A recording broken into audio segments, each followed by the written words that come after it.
I think that Brexit is wonderful news for Britain. It's wonderful news for America as well. It's going to advance prosperity on both sides of the Atlantic based upon economic liberty and political freedom.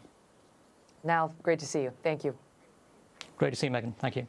Well, the success of the Leave EU movement is being traced to one of its leading voices.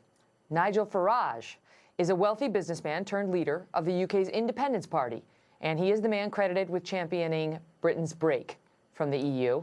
Now, parallels are being drawn between Farage and Donald Trump and the issues the two men put in front of the voters.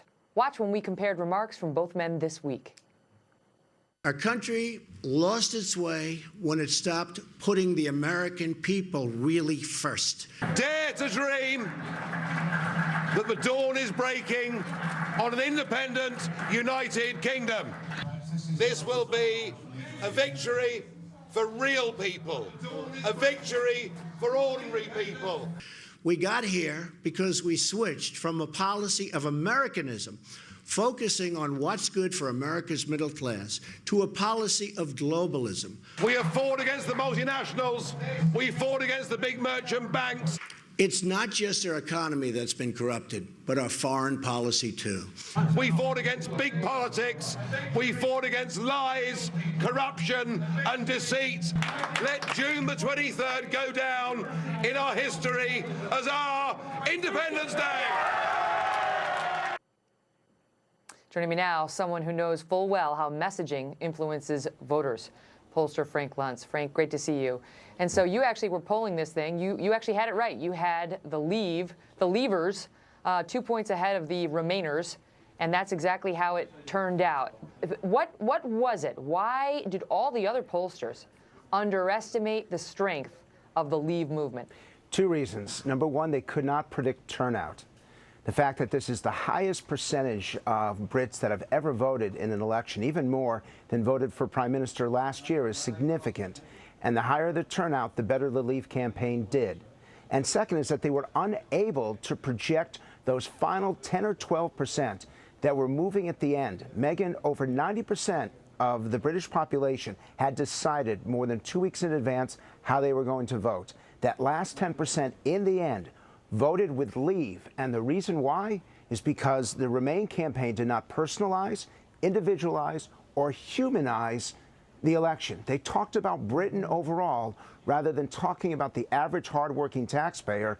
The Leave campaign was much more effective at personalizing it and more emotional in its appeal.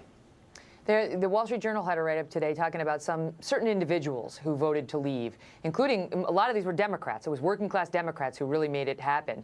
And they were talking about how it's socialized medicine over there, how they'd go into the hospitals, and one guy's wife had to wait 10 weeks to get a pain shot. She had to wait 10 weeks before she could get a shot to relieve the pain in her back. These people are not, understandably, they're not welcoming an influx of 650,000 immigrants. That's just more people on the roster, more people they have to fight for housing with.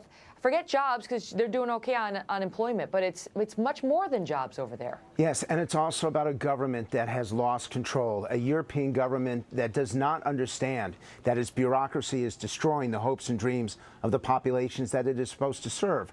The number one complaint, other than immigration, was this faceless, nameless European bureaucracy that just made life more difficult for the British people.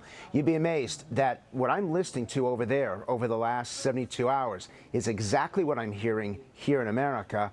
It is so much of the Trump campaign that the public has had enough. And I would say, if I were advising the Clinton campaign, that you better not represent the status quo, because people across Europe and across America have had it, Megyn.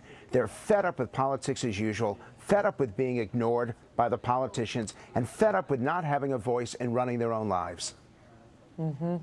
The messaging is, very, very similar on both sides, although I will say that the Leavers in Great Britain, they don't have it anything like Donald Trump's free trade policy. I mean, no. they want more. But they don't have they don't have shirts like this either. I will tell you. What does it say on the bottom? Vote Leave. Vote look leave. at you. And Megyn, I'm not even allowed to show you this, and I'm not even sure if I should tell you this. But they were even what's coming next? They were even giving away condoms.